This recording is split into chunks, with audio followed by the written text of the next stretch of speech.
if you were to go to the CSGO FAQ for the Steam Workshop, you will find an entry that goes like this. Question: I made a cool sticker or weapon skin using a picture I found on the internet.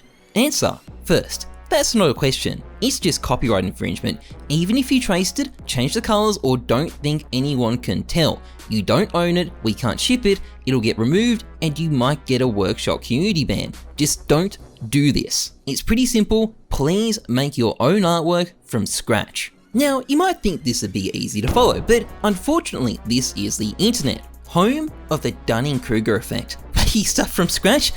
I'm John Doe 365 on the internet. They're not gonna catch me. I'm way too smart for that. Making artwork from scratch? Who's got time for that? I play smart, not hard, and I play the game to win. So I'm just gonna take someone's artwork and stick it on a skin. I mean, I heard someone on Twitter say copyright law isn't even real, so these copyright freaks can go stuff it.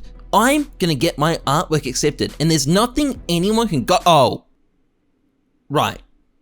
Okay, so a long time ago there was this racist guy who stole a picture of a dog and added it to a CSGO skin. The resulting drama produced one of CSGO's most legendary skins, the Howl. But despite Valve changing the artwork and banning everyone involved in that, people did not learn their lesson. And time again, Valve have been forced to change skins after the artists, who clearly thought they were way too clever to get caught, decided to use other people's artwork in their skins. Some of them were definitely less egregious than others, but the end result was always the same. And this brings us to the present day. You see, after making the community wait a record number of days for a new case, Valve finally dropped the Revolution case, which appears to be something of a belated apology because they packed it full of a bunch of weeb.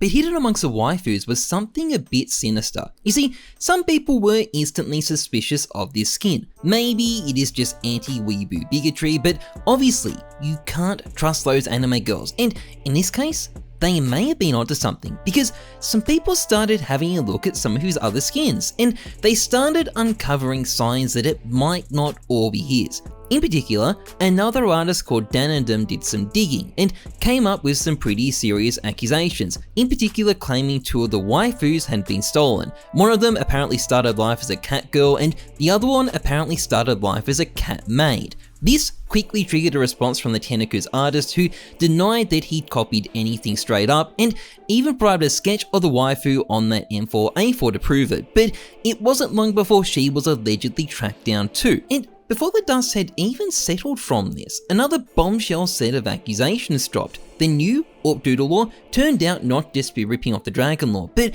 also another artist called Vex, who had not given his permission for it to be used and was filing a DMCA.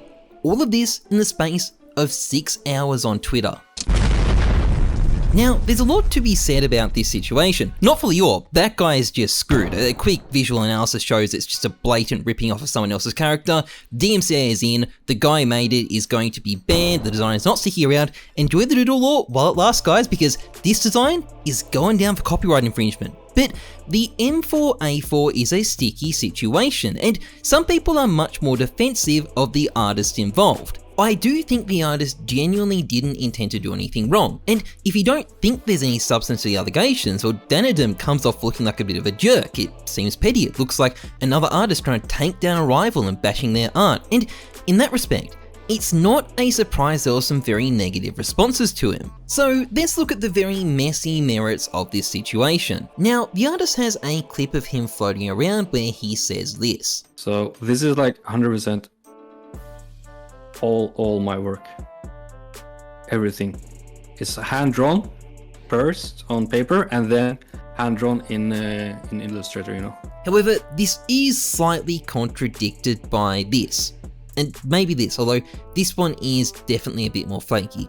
Now, I think I can explain the contradiction. The original sketches appear to be guides on how to draw anime characters, so the artist may not have necessarily felt that this was infringement, and a lot of people may feel a bit sympathetic here. It's not the most flagrant theft in the world, but there are these ones too.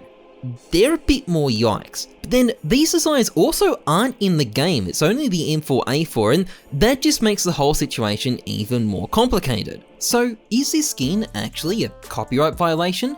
Well, to be honest, it's not so much a question of whether it's a copyright violation, it's a question of whether Valve will do anything. And stuff like this probably is enough to get Valve's attention. Sure, it is minor, but if you look back to what happened to the Frontside Misty, that was pretty minor too, and it still got the artists involved banned.